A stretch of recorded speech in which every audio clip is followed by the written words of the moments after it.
All right, well, it's 2 days out from Donald Trump got elected here as president of the United States. Still dumbfounded as to what a blowout it was. I have always, of course, thought that he was going to be president. I never really ultimately gave Kamala Harris that chance of her actually winning, but here we are. It's over. Um, I just want to kind of talk about things now that the dust is settled, and one of the things that I'm proud about that's happening. Well, not necessarily proud, but appreciative that it's happening. I guess that's kind of the same word. Anyway, um, that the vitriol is no longer majority wise towards Trump and his fan base, in that people are looking at how that are upset that Donald Trump won. They're not so much upset at him and his fans.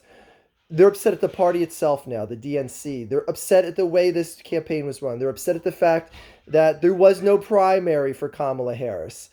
Upset that any number of factors that, all these rich people, the Beyoncés, the Taylor Swifts, whoever else, you want to throw under that celebrity blanket that, who are these rich people talking to the working class? It just didn't jive.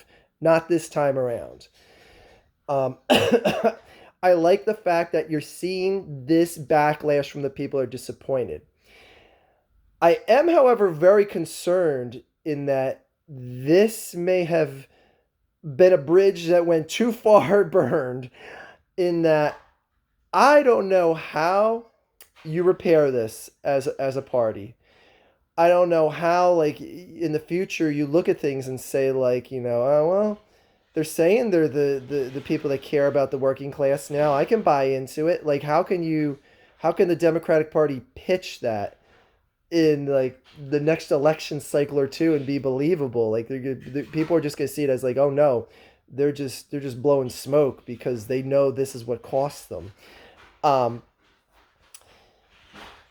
like again, like I said in my initial video that I made after the election, like progressivism is dead.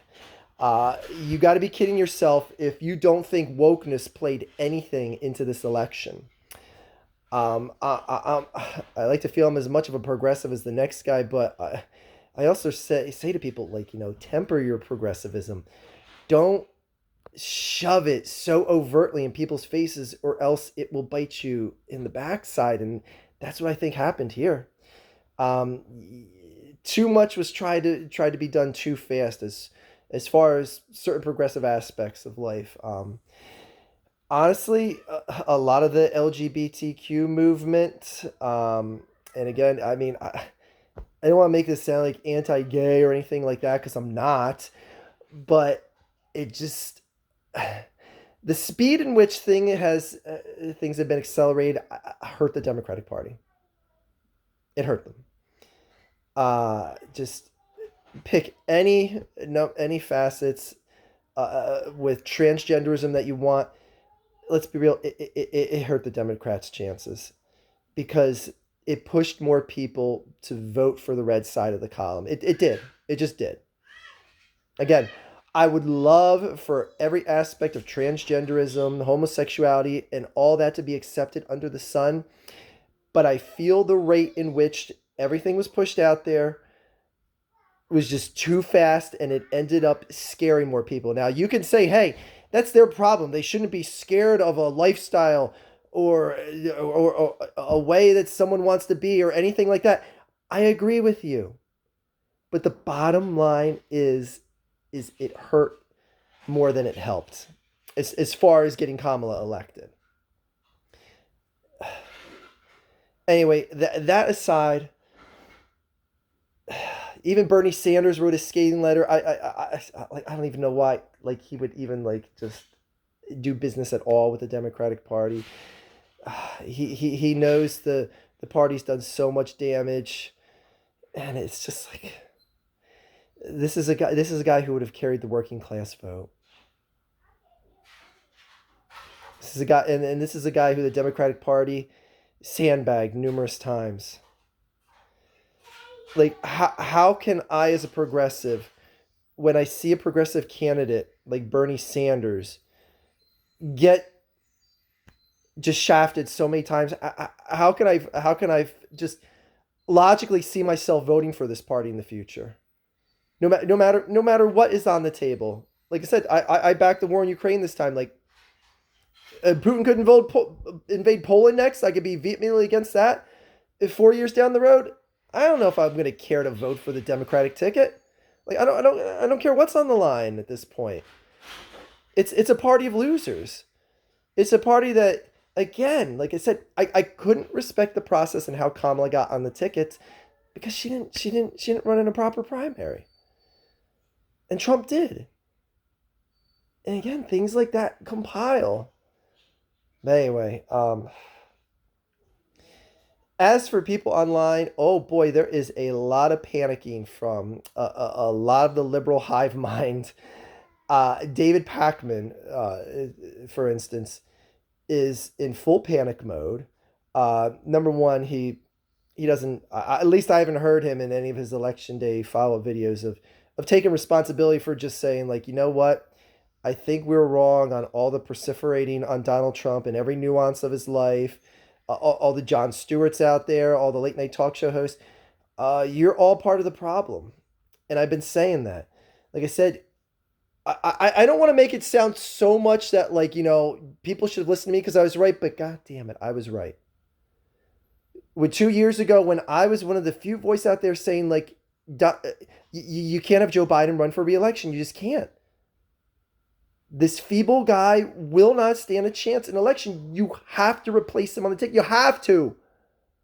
You got to get someone out there that the voters can get to know. They get to know the intricacies of. Get to see them debate against people like Josh Shapiro or anyone else in the party and Bernie Sanders. Don't just have Kamala Harris out there and be like, that's our person. Deal with it. Accept it. No, that don't work. And that's why going up to this election, I said, I don't see how it's going to convince enough people voting in the middle as undecideds. And it was all true. It was all true. But the David Pakmans, the Jon Stewarts, everyone else that perseverates on every nuance of Donald Trump's life and just hadn't shut up about it, turned Donald Trump into the colossal juggernaut that he is. His party feels like the world is against him, that people are out to get him, that the liberal media is out to get him. And you know what? They're right. They were right. Inflation and, like, just talking about, inflation's dropping. No one cared. They saw the damage that was done from inflation being what it was for the majority of Joe Biden's tenure in office. And this David Pakman and a number of other liberal people on YouTube are seeing significant subscriber drops, significant cancellation of paid services. And it's coming across the board now because people are just done listening to someone like a David Pakman. Well, they're not all completely done, but they're done listening to just, I just want to hear every nuance of negativity in Donald Trump's life. Like, no, you helped enable this guy. You helped get him into office. So yeah, like, I don't care to hear what these guys have to say. Like Kamala Harris and her speech, I didn't listen to any of that, her concession speech. I didn't listen to any of that because I don't need to. Because I know I'm not going to hear what should be said, and that is me and our party and the DNC are complete failures. We failed you. We failed the country. We failed a proper election. We failed. I know, I haven't even seen, I guarantee you what she said is, we're going to keep the good fight going, we were doing good things, keep the hope alive, and blah, blah, blah, blah, blah, blah, blah. Because I've heard that song and dance in any of many concession speeches. But this time is different. This time is different because things were done a completely different way, and it was a completely level of unexpected failure. You didn't carry one swing state. Not one. Okay, this wasn't an election going in like Reagan versus Mondale where anyone with an ounce of common sense said Mondale don't stand a chance. This was an election where the polling showed that Kamala was going to come out as the victor, and it wasn't even close. This is like Vegas putting the odds on the Chiefs in a Super Bowl game and setting their point spread as a 20-point advantage, and they lose by 50. All right, so I just want to hear more people owning up and upset at the Democratic Party, but man, there's been so much damage done. Like I can't imagine what the midterm elections are going to look like 2 years from now. It's gonna be a bloodbath. Because again, how could anyone be inspired to get behind the Democratic Party right now? How? Anyone knew? Obviously people just didn't like that was like the biggest deciding factor is that Democrats didn't show up at the polls in the same numbers as they did 4 years ago. And just with population increase and the amount of people being able to vote, with the newer people turning at least 18 years old in the past 4 years, you should at least see more people voting for you, and you didn't. Not on the Democratic side. So that speaks volumes. People got complacent because of this election, and now people are going to see like this party of failures. Look at all the seats they lost in Senate. Look at all the seats they lost in the House. They might lose the control of the House altogether too. Why would anyone new aspiring voter want to get behind these group of losers? So like liberalism, progressivism, good luck. Good luck. Like I said, me as a voter, I don't care what stuff they're going to be shoveling, because number one, it's going to be phony smoke, like I said earlier, and two is I just won't be able to accept it in any way, shape, or form. You know, one and two are the same. But anyway, so it is it's scary in the way of like I don't want to head towards the autocracy route, and I fear that's where we're going in this country. You know, Donald Trump worships guys like Xi Jinping, Vladimir Putin, Kim Jong Un, because they have such a firm control of their country, and he admires that he has a country that's controlled, but it's control out of fear. It's a control in that if you don't kiss the butt of the top dog, you're not going to see benefits. You're not going to see success. Donald Trump, whoever he blesses with his endorsement, is golden. Like any future candidate in the GOP, they're going to lapdog to Donald Trump so fast and hard, because they're going to want him to give his endorsement, because his, if you want to call it a cult that's behind him, whatever, it's a movement that is beyond compare at this point. It is the most strongest entity that can get the approval from their leader. And honestly, the MAGA movement is going to be invincible, damn near invincible, other than if you're trying to push a MAGA candidate in the bluest of blue areas. That's the only chance you stand of being a MAGA candidate right now. It's going to be invincible till Donald Trump dies. It doesn't matter who the candidate is next for the party, for the Republican Party. Donald Trump gives them their blessing. They're golden. The MAGA cult, like again, you want to call it cult movement, whatever. They're gonna wait to hear whoever he blesses next. He is the Pope sitting in the Vatican at this point, and the Catholics are waiting to hear that endorsement.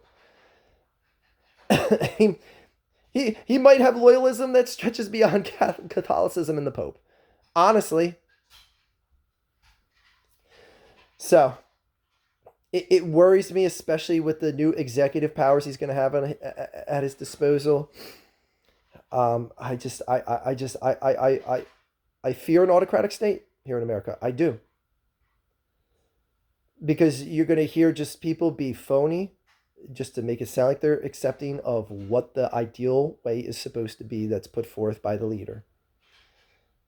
That's why you don't see people in Russia doing pro LGBTQ stuff. You don't see gay pride flags anywhere. You don't see people openly homosexual in the streets of Moscow and stuff like that, because that ain't the thing. Because their autocratic leader says it's not the thing. That's the one thing I fear from this, is that we're going to be turning into a state where it's like, man, you better fall in line or you're going to fall out. That's why people fall out of windows in Moscow. Executives getting too uppity in a company against the way Putin's doing things. Guess what? Go take a look at the new building we're building over here. Push right out the window. Anyway, do I think it's going to get to that degree of just complete autocratic, maniacal chicanery? No. But man, it's not going down a good path. And I honestly don't see it reversing anytime in the near future.